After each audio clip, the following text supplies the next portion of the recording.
So I have a question for you. What does school teach you about money?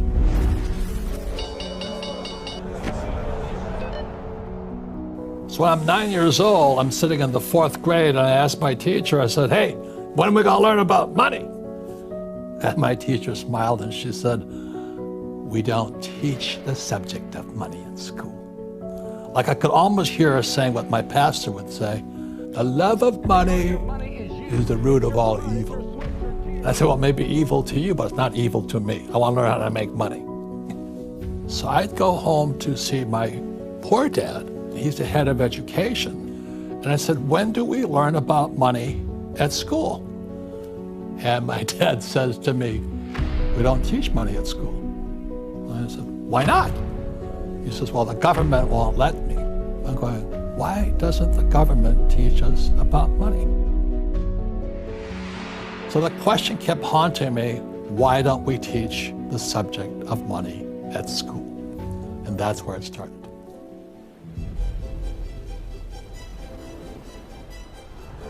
So the story of Rich Dad, Poor Dad is a story of two cultures. One academic, one capitalist. And they didn't like each other.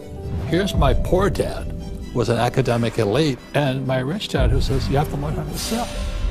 What separated my rich dad and my poor dad were two pieces of paper. My poor dad thought his college diploma, his PhD, was everything. And my rich dad thought his financial statement was everything. But really what makes you rich is your financial statement. I wrote Rich Dad, Poor Dad in 1997 and was published. It had to be self-published because every publisher said, you don't know what you're talking about. And today the book is, I think, 100 languages or 50 languages, whatever it is, and it's still selling. When I wrote Rich Dad, Poor Dad, I put in there savers or losers. And people got so angry because for many people, saving money is a religion. But why would you save money when the government and the Fed are printing money? The other lesson in Rich Dad, Poor Dad is the rich don't work for money. What the rich know how to do is know how to use debt to buy assets so they get richer.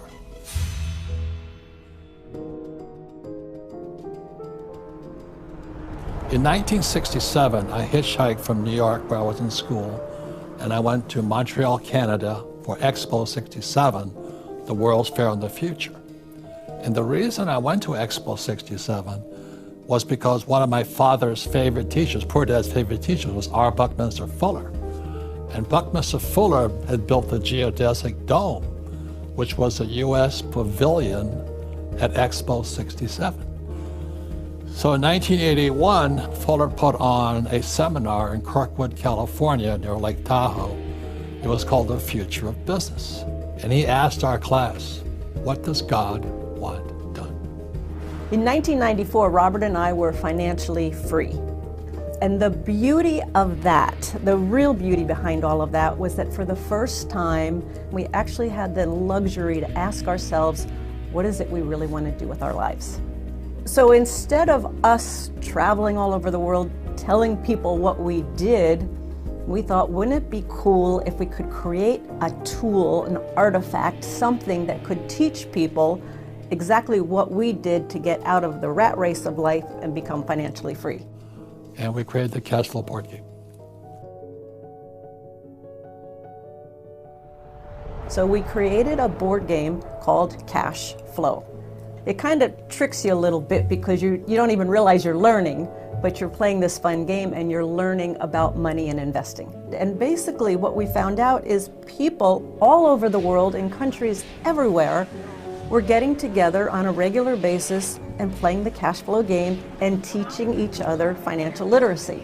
We found out we had over 3,500 cash flow clubs around the world. And you help each other. It's called cooperation. And you learn together. So the Rich Dad Cash Flow Club culture is the same culture of my Rich Dad. So we created the Cash Flow board game in 1996. We created the Rich Dad Company in 1997. And then in the year 2000, Oprah Winfrey called. And she says, we would like to have Robert on Oprah.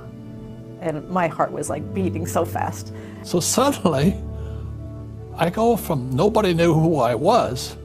I walk on stage with Oprah Winfrey, probably the most famous, powerful woman on planet Earth. And she loved Rich Dad, Poor Dad. And then right after that, Donald Trump called. Mr. Donald Trump and Robert Kiyosaki. Define rich. Forbes defines it as $1 million a year in passive income, whether you work or not. Explain for us, Robert, how there is no middle class anymore. Well, there's many reasons for that, but the middle class is not getting ahead. The rich are increasing, but the tax laws are written against the middle class. So we just got together and said we can't change the tax laws right now, but we can change people. When I was in Sunday school, I learned a very important lesson. And what I learned is if you give people fish, you feed them for a day. And that's what we're doing all over the world today. We're giving people fish. Giving people fish only creates more poor people. Rather than give people fish, why don't we do what I was taught in Sunday school, which was teach people to fish. When I was 9 years old, my rich dad taught me how to become rich by playing the game of Monopoly. And I didn't understand why I was playing this game of Monopoly. And one day, Rich Dad said to me, he says, there's many ways you can become rich. One of the best ones are found in this game, Monopoly, because games are some of the best teachers in the world, because all games engage 4 intelligences. Number 1 is your mind. Number 2 are your emotions, fear and anger and sadness. Number 3 is physical. I mean, how can you learn to walk if you don't fall down? And number 4 is spiritual intelligence. As Maria Montessori said, what the hand does, the mind remembers. The difference between the cash flow game and Monopoly is this here. It's called a financial statement. And a financial statement, as my rich dad always said to me, says, my banker has never asked me for my report card yet. He said, when you graduate from college or high school, the banker wants to see one thing.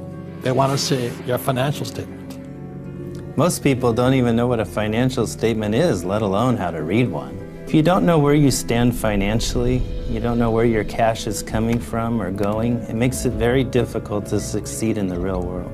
When you look at a financial statement, here we have it, an income statement, income expense, and then you have the balance sheet, asset and liabilities.